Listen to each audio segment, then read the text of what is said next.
Hi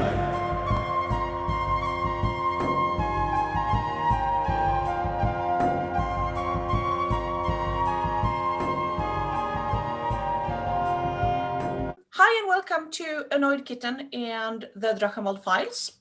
And today we are speaking with the lovely Mistress.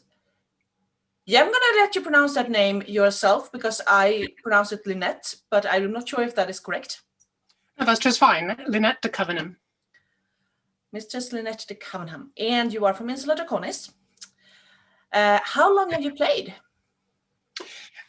My first venture into the society was at Yule in 1980, and I went to a little local Yule event in our little barony in Thescor in the East Kingdom. And at the time, I was sufficiently young that I was not permitted to go to many events. And my first Penzic was not until 1984.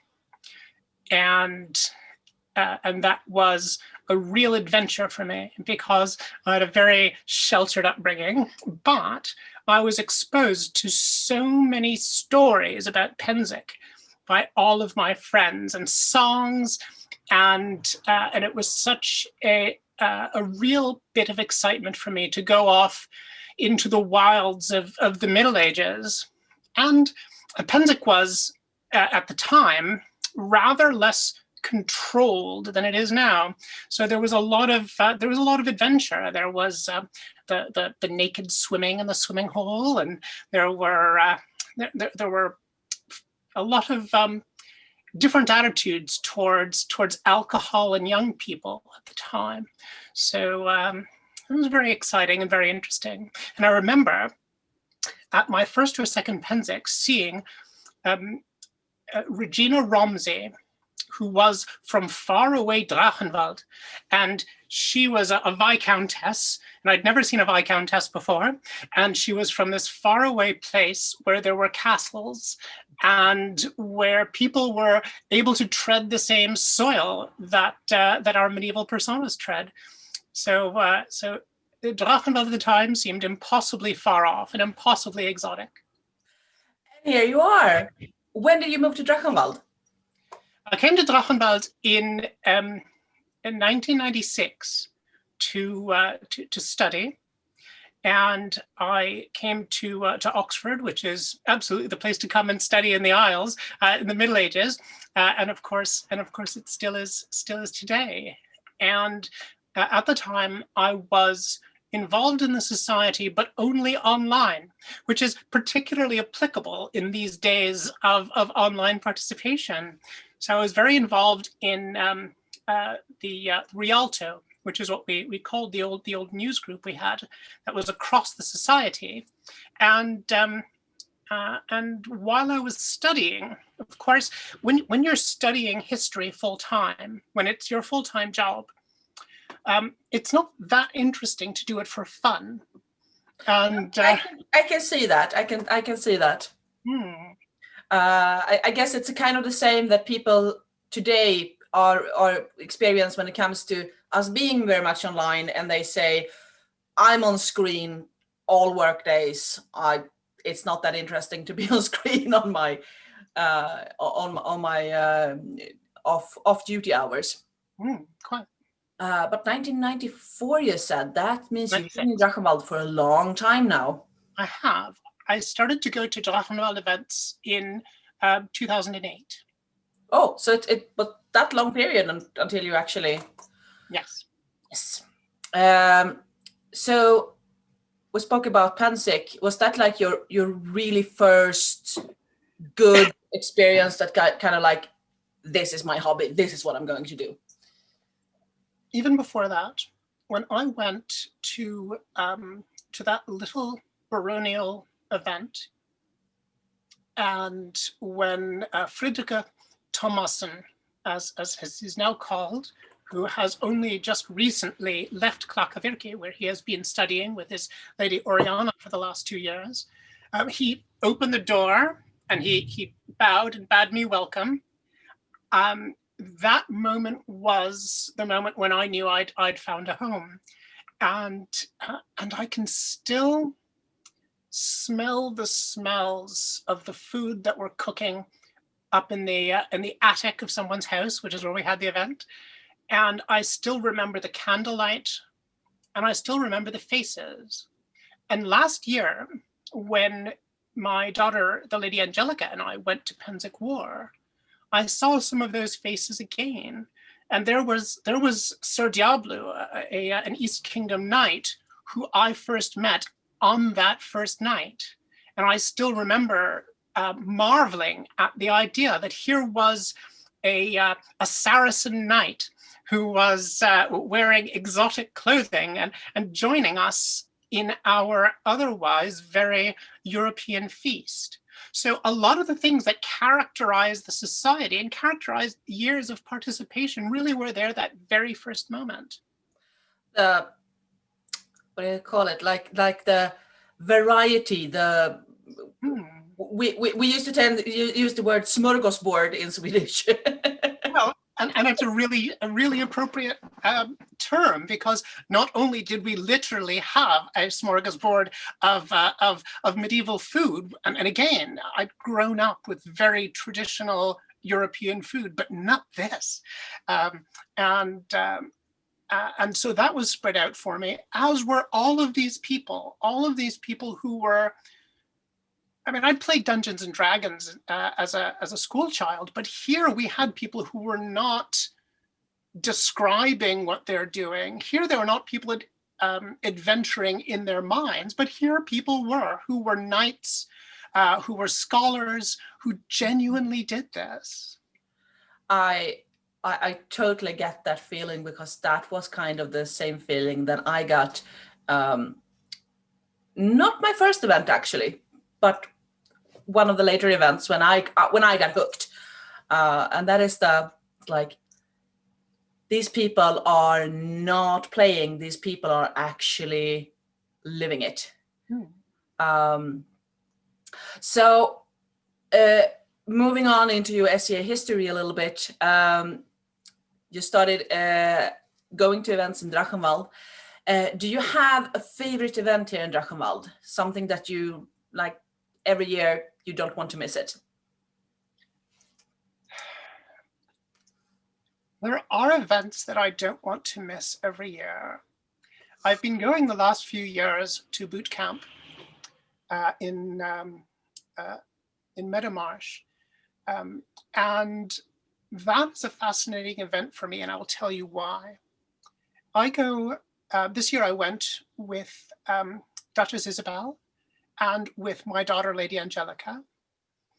And we had all of the joy of a road trip, because of course going that far away is such an adventure. It's not a couple of hours on our own little island, but it's going so far into the forests of Frankmark, into the Wald of Drachenwald, into the forest.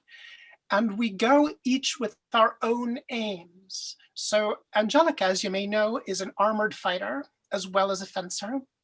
And when we go, she goes amongst those armored fighters, and she is treated not as Leonet's daughter, but she is treated as a developing fighter. And the dukes and the knights take her seriously. They give her their time and their energy, and they develop her.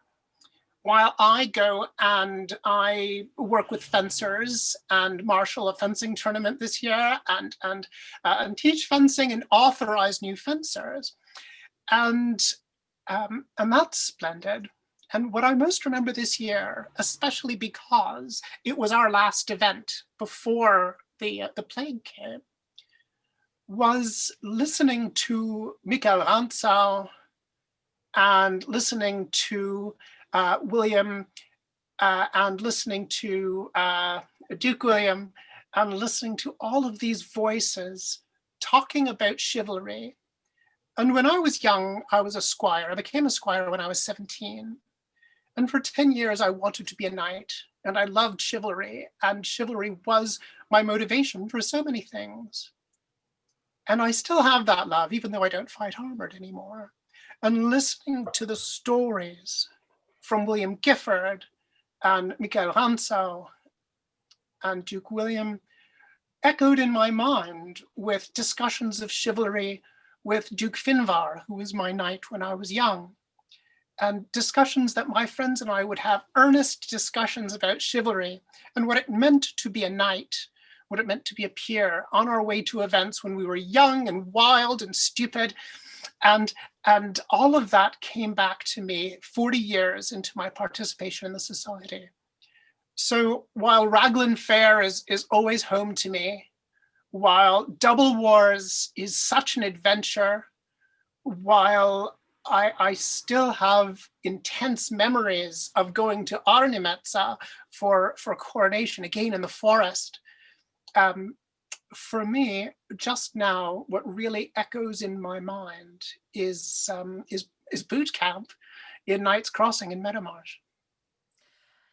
I love that, because people tend to go to Raglan and Double Wars or Cudgel as the favorite events, because those are long events and you kind of have the time. You can kind of rest in the event.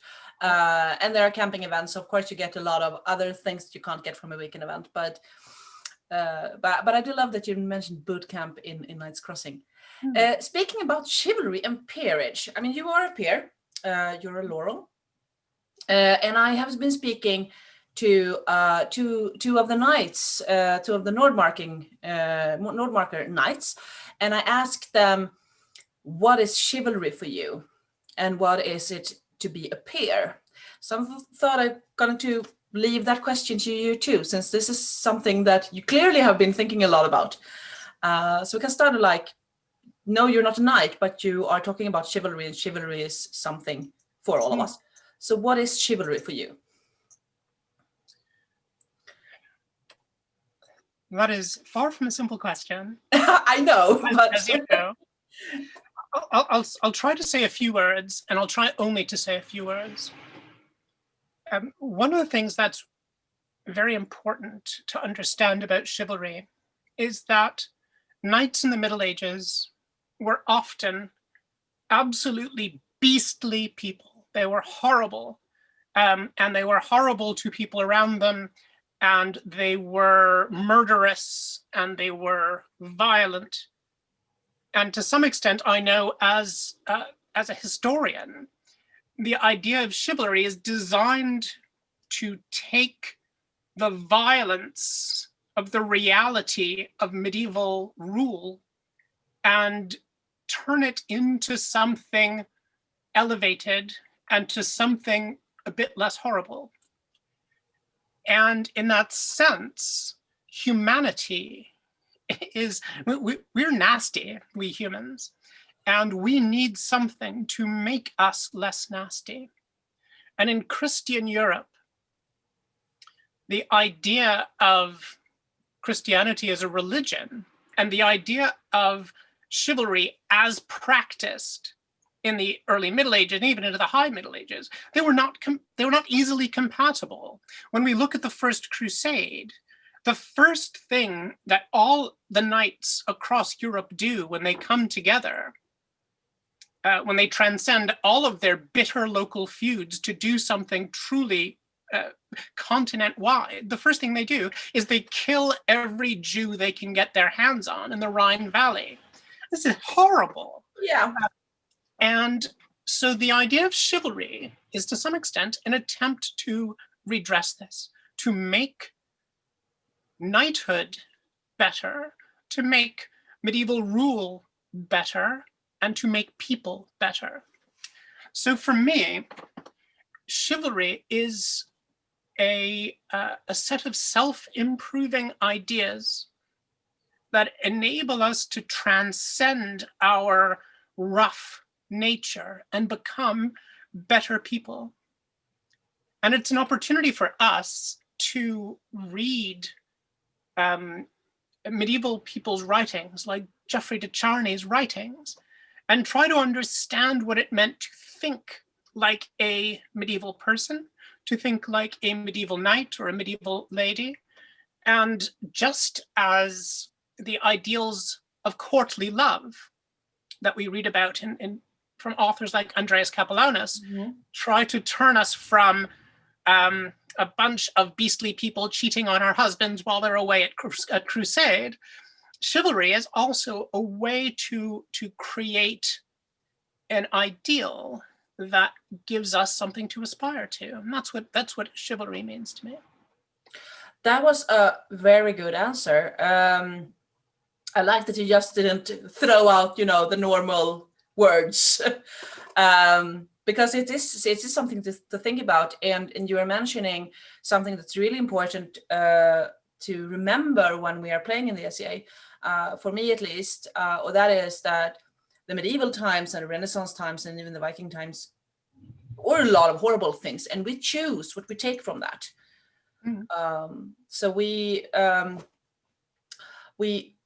when we speak about chivalry, we choose what we pick up in that. So yes. And then we come into the question about being a peer, and that's being a peer in the SEA, what that means for you, and if it has it changed your way of playing in the SEA after you become a peer? I have, for many years, felt that the peerage orders in the society don't really know what they're for. And I'm acutely aware of the idea that when the society started 14 years before I joined, there were no peerages. And the peerages developed early. The older peerages developed early. And they developed originally as a means to both contribute to the story that we tell about ourselves and our friends, to the medieval world that we build around us, but also a way to recognize achievement. And those two things don't always get on well. And what we sometimes have found, that I've observed over the years, is that peerages don't always know what they need to do, and what they and why they exist.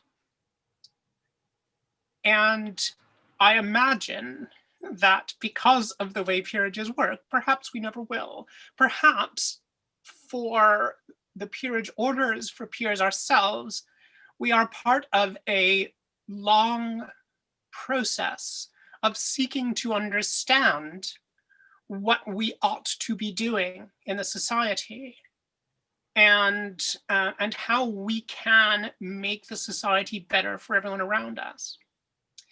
It's my view that the society ought to continuously improve. That, it started out with a bunch of people whacking each other with sticks and fencing weapons while wearing fencing helmets and crude homemade armor. And the armor has improved, and the fighting has improved, and we now have fencing properly separate from armored combat, which is of course an improvement. All of these things have improved. The arts that we've seen have got better. Our research has got better. Our understanding of the Middle Ages has got better. And I think that's part of a process that the peerages need to continue to work with. And it's one of the challenges that the Order of Defense has as the newest peerage order. And it is, and even the older orders, the Order of the Laurel, which I'm a companion of, which is the second oldest order in the society, has got really different ideas about what we ought to do. There are fellow companions of the order who say it's an award. Somebody gave me the award, and this is, and I'm recognized for doing something, and that's what it's about. For some of us, it's a set of obligations. And many people say it's a job. I don't like that. I don't like that metaphor.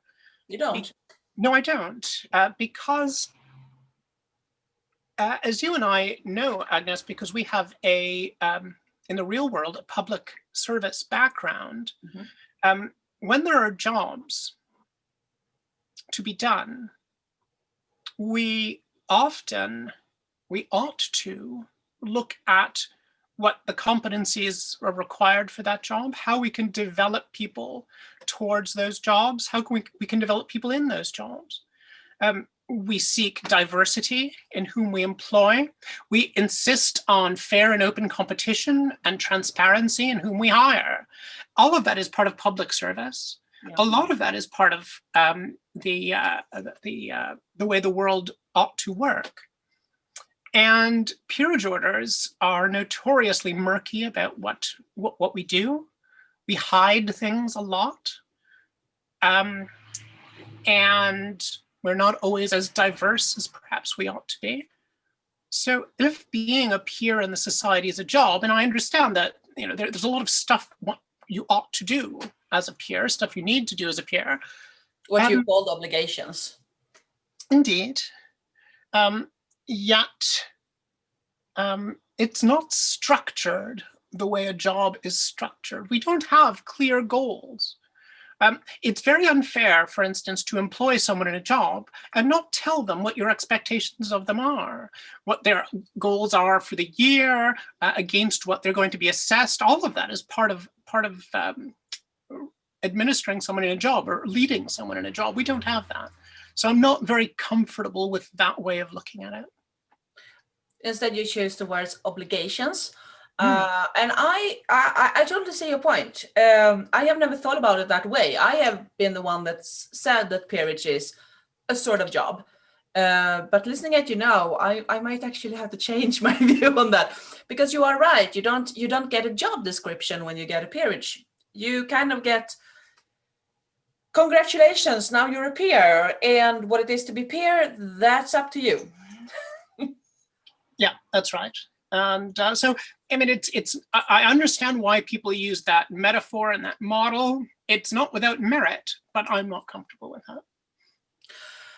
And that is your complete right to not be comfortable with, because like we already established, being a peer is something very, how you decide to be a peer is something very personal. We talk about peer-like qualities, and to be able to get a peerage, you have to you have to have these peer-like qualities. But what peer-like qualities is, that is also kind of personal. No two lists of peer-like qualities are ever identical. No. So it's like you said, it's kind of a murky, it's a little bit like we have this vague version of it. That's why I think it's very interesting to ask the peers that I am interviewing about this, even if there are deep questions that, I'm sorry, I have to move my camera. To get back to this, I do love to ask about the peerage, what chivalry means and what peerage means, because it is so personal, and I agree that there's something that we need to talk about. Especially you in the orders. I don't have a peerage. I have a royal peerage, which is completely different. Well, it's similar. I mean, it is in a way, but it comes with less obligations. We do have obligations as royal peers. Don't get me wrong. For me, one of the obligation is to support the king and queen as a previous ruler. To if they want to discuss something, I'm there for them and supporting them. It also to make sure that to help them practically. I mean, if I see a queen that's standing and seeing a bit lost, not having people around her, that's my job as a rose to go over and make sure that she is comfortable and get help. But it's not like having a laurel or a knighthood or something like that. It's okay, this slide's getting spooky instead. I'm gonna. So yes, that's why I say you guys, because it is a little bit difference between the peerages.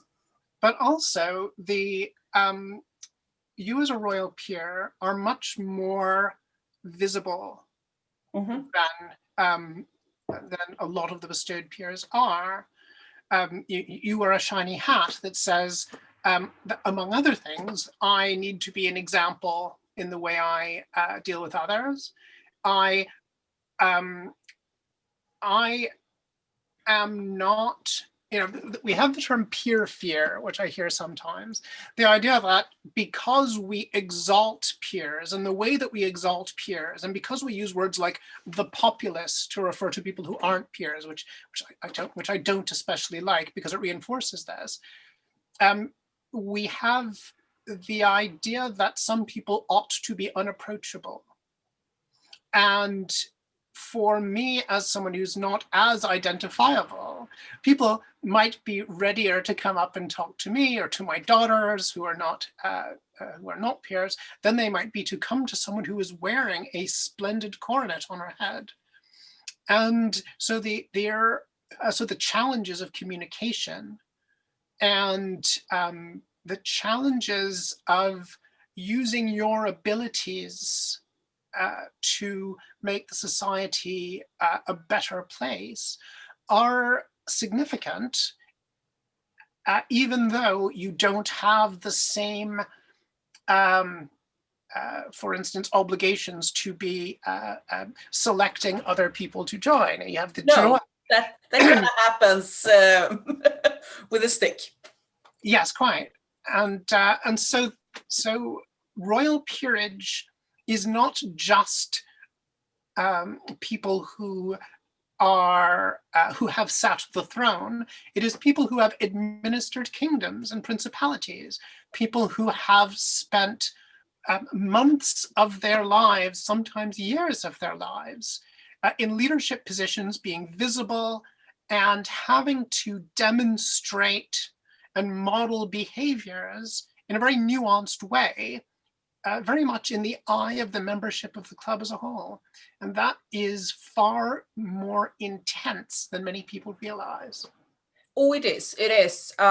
Being on the throne means that you have all eyes on you. And as long as you at an event, people will not make you forget that you have all the eyes of you, because it's a part of the way we play. And that means also you kind of get the expectation of how you're supposed to act. And there's a lot of ceremonies about how to act as crown, which is not for a bestowed peerage. Because it's not a leadership in that way. But still, I feel that a lot of people, if they see your laurel, if you have a laurel wreath on you or somewhere on you that shows that you're a laurel, oh, there it is. Or a white belt, or the other symbols for the bestowed peerages. I do think that people still will react with like, do I dare to go and talk to this person? Because like you said, using the word populace and peerage, it's kind of divides the two groups, and it kind of gives us the mental picture that you are a little bit above us, like a little bit better, a little bit more important, which in a way I think you are. And yet we have to all be members together. Yes. And we have to put all of that in context. Yes. And when I say that you are more important, I don't mean that you are more important than anybody else, more than that you are filling in an important role. And you are also doing all these obligations, which means that being at event, and that is my question. For some, being at event as a peer means constantly being a peer. Have you felt that your way of doing events have changed after you get your peerage? Or do you just continue to be Leonet that's go around doing Leonet stuff? Gosh, that's a very interesting question. Because a lot of what I do at events, I mean, a lot of my expressions of art, which might be considered to be part of why I am a peer, a lot of them are very private. Nobody sees me working here at my work table making books or making artifacts for people, and some of them are very public, like heralding, and the expressions of art, both the private and the public, continue, and one might feel, and I say one might feel very carefully, a sense of obligation to continue to improve and continue to demonstrate a high standard of work in the arts. Likewise, for an armored fighter who's a knight, to continue to demonstrate prowess on the field. Yet I know so many who have not, who have stepped away from their art. And I know that there are knights who sadly are no longer able to demonstrate their prowess on the field. And as we as a society age as individuals, I hope as we continue to bring young people in, but also as the peers who were elevated in 1975 are less able to do what they did in 1975. Of course, as we have stated previously in previous interviews, we are not 20 and made of elastic anymore. Quite. I think expectations change, and that affects what we actually do at events. Also, being a peer in the society is, in a sense, being given license to take leadership roles. And you don't always realize this until you're a peer, and suddenly people take you a little more seriously with respect to leadership roles, sometimes without justification. And I find myself taking a lead in fencing more than I did in the past, even though I'm not what one might think of as a fencing peer. And I take a lead in the management of the club more than I used to. I mean, I'm a Principality Seneschal now, and I think that's a role I would not nearly as easily have stepped into in years past. Interesting, yeah.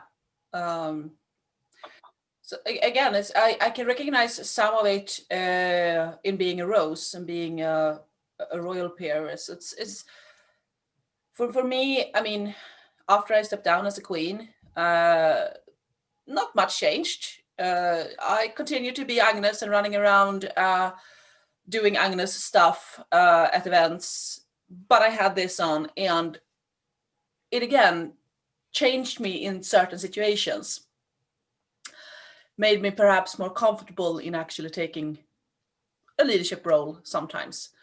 So that is very interesting. It's similar. This light, I have magic. You're glowing. Or I'm just really pale. So, leaving the peerage for a bit, even this is super interesting, and I can talk for hours about this and comparing royal peers with bestowed peers and what it means to have a peerage. We need to continue my questions. And the question now I have is, well, the pandemic happened and all events shut down. How are you doing to keep up your SEA? What are you doing? I find it very difficult. My participation in the society has a lot to do with immersion. I like to feel I'm in the Middle Ages, and I value camping events, castle events, the smells, the feel, the interaction that we get when we go to an event that is really beautifully done. And I've always felt that I would rather go to 4 events a year that give me the feeling of immersion than go to 12 events a year where I am experiencing something that is less deep as an experience. Mm-hmm. So for me, this has been traumatic. It is as though the joy has drained out of what we do. And you, Agnes, have worked so hard to create some of these experiences that we usually have in this format. And of course, there are so many lessons and classes and lectures, but the in-person interaction is so important to me, and the loss of it has drained away. And I know that the same is true for a lot of my friends, that what we joined for isn't here. And I'm finding it difficult. So you ask, what are we doing? There are some little clubs online, like the Valkyries, which is a women's fencing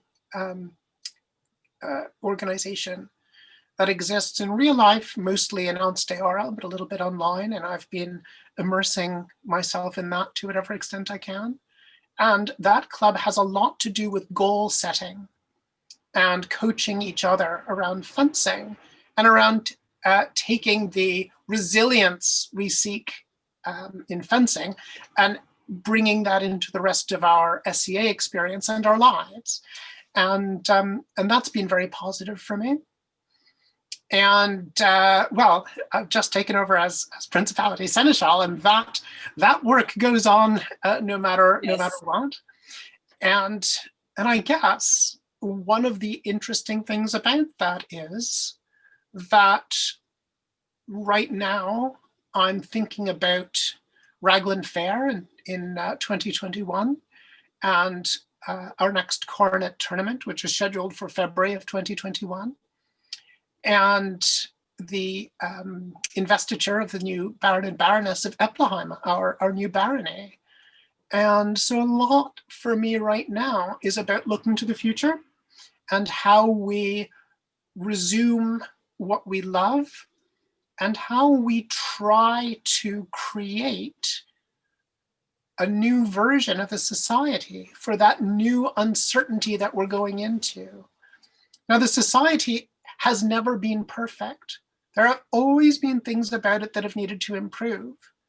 And here we have a moment to look inward, to rebuild, to think about how we bring new people into the society, to think about how we relate to the world around us. I mean, one of the things that we have become, to my mind, over the last few years, is we have become notably inclusive compared to other historical groups. We've always been inclusive. We always let people come in a wheelchair or with eyeglasses. We've always said that, well, since certainly since I joined, we've always said that women can fight. My daughter, the Lady Angelica, who's off at university now, she joined the medieval club at her university. On the first day, they said, and of course, women may not fight unless they're disguised as men. And for my badass daughter, right, that was, oh my God, you've got to be kidding me, right? We are notably inclusive. Yes. We are very LGBT plus friendly, and not just friendly in a cold sense. We warmly welcome people who some other groups really are not friendly to. And I think we have to take that inclusivity, and we have to take here in Drachenwald our, what we might view as almost a political purity. We are not connected to extremism the way that some clubs are. No. And that's really a distinction. And we have to take that and turn that into something special to take forward into the post-COVID world. Because that is a problem. I know a lot of reenactment group, especially Vikings here in Scandinavia, has and Germany has a problem with that. Nazis tend to try and kind of infiltrate them because they see that you are doing what we worship, which is completely ludicrous because Vikings would not think that was a good thing. But anyhow, that is a different discussion. But I do know that yes, we do have that problem. But SEA I also get the feeling that SEA kind of more direct is trying to push these people away, that we are trying to keep these people away from our society, that we basically say that here everybody is welcome, and if you can't behave within our frames of that inclusiveness, I'm sorry, this is not for you. Exactly. Bye-bye. And being an LGBT person myself, that of course is, thank you. I think that why I feel so much at home in the SEA, because of the inclusiveness, and that we actively work with it. I mean, I had an interview with Lady Agnes about the code of conduct that we now have written in Drachenwald. So I'm very happy that you are addressing this, because I also feel that SEA as a whole, of course not everybody. I mean, we are right now seeing a lot of people complaining about how things were in the old days, and they are not allowed to have it as the old days anymore. So, but I still feel that we are inclusive in a way that other reenactment groups are. I mean, not fighting as a woman. I think we had that discussion during the 70s in the SEA. Yeah. And I've recently been doing some interviews with some of the first women to fight and some of the early Earl Marshals. And it's fascinating to see what people thought, what people remember they thought at the time, and also to read some of the documents from the time. So you're right, in the 1970s, it became clear that women ought to be allowed to fight, and that they did not have to adopt male personas to fight. They did not have to cover the arms on their shields in order to fight, which some early on were told to do. And by 1980, certainly by the time I joined, it was a resolved question. And that's not to say that we don't struggle with issues around gender in the chivalry. We do not have enough knights in the who are women. Yeah. We do not have enough young women coming into armored combat. And in fencing, my own area of love and expertise right now, we don't keep women and develop women as fencers the way we ought to. We don't have enough women in the order of defense. Why do you think that is? Because we exist in a world in which women have got to deal with patriarchy, and in which women are not permitted to flex our muscles and be who we need to be. And the society is not exempt from that. So that's one reason. And also we impose expectations on women that we don't impose on men at events and at home during the week. I started fencing when my daughters were old enough to look after themselves, as it were. And for me to take one evening a week and go and train at fencing was possible for me. It's not possible for all women.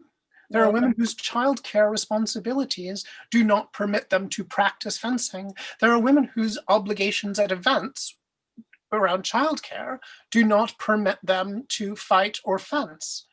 And also, there is far greater expectation that women will do support activities at events, as opposed to let the event run itself, as it were, let other people run the event and go off and fight.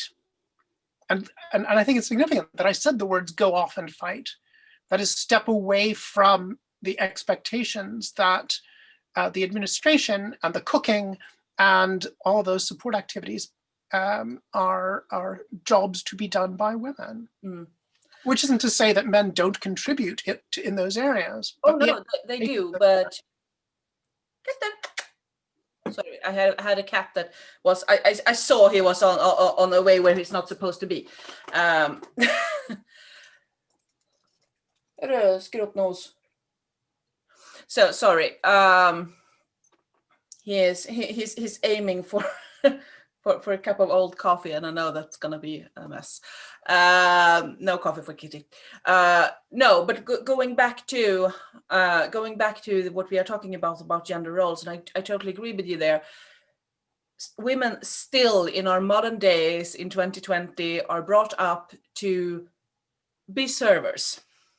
We are serving others, both other women's and men, and whatever gender you want to have.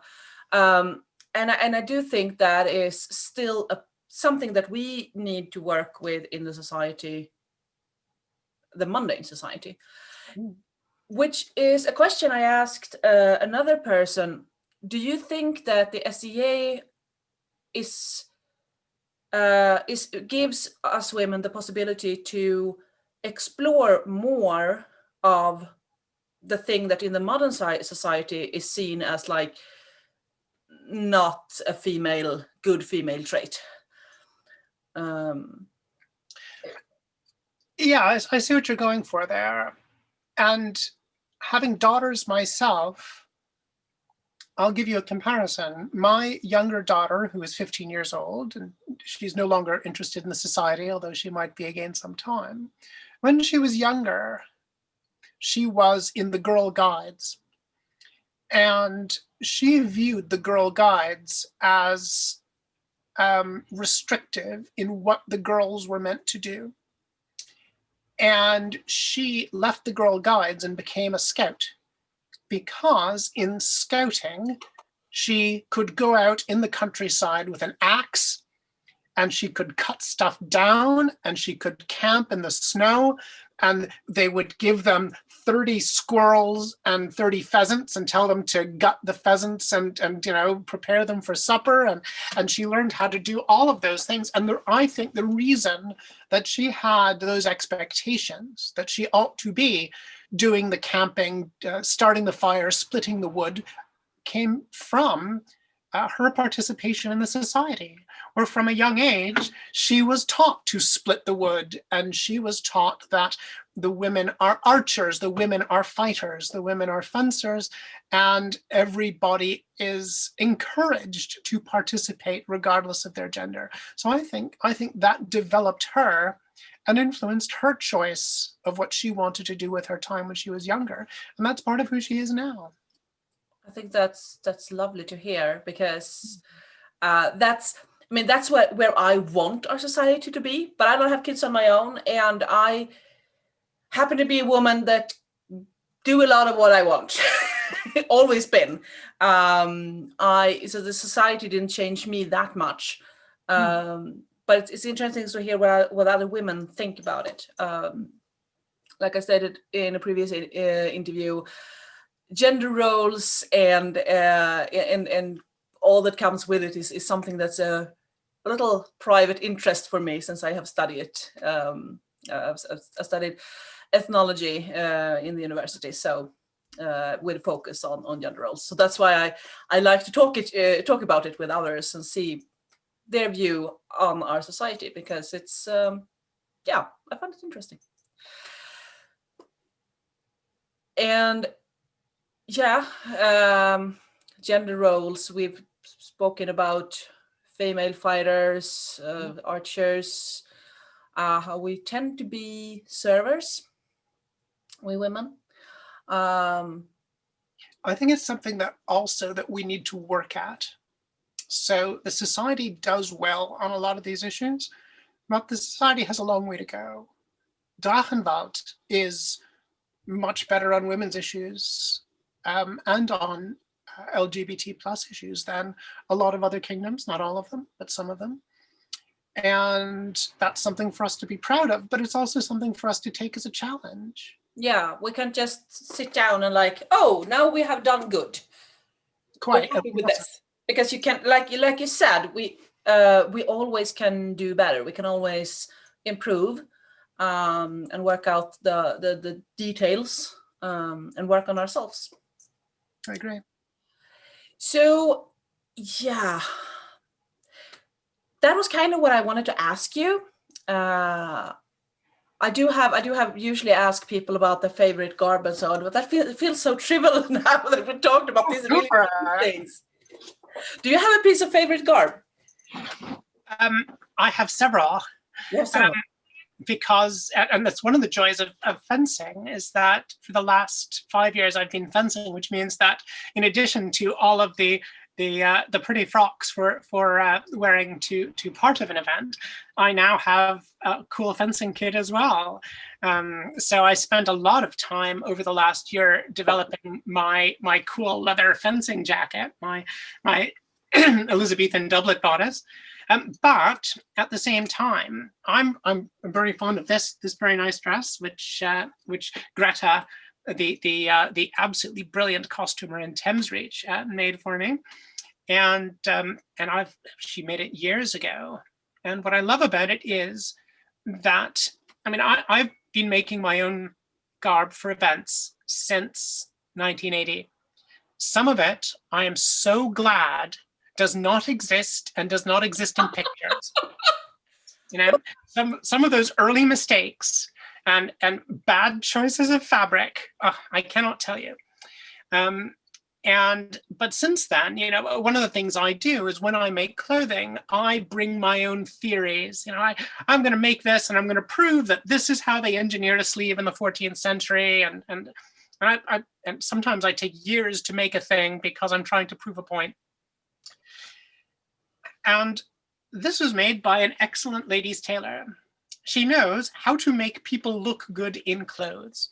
And when I put this on, I feel very confident, and I feel not that I've proven a point with respect to the way people did something in the Middle Ages, but it's a very pretty frock.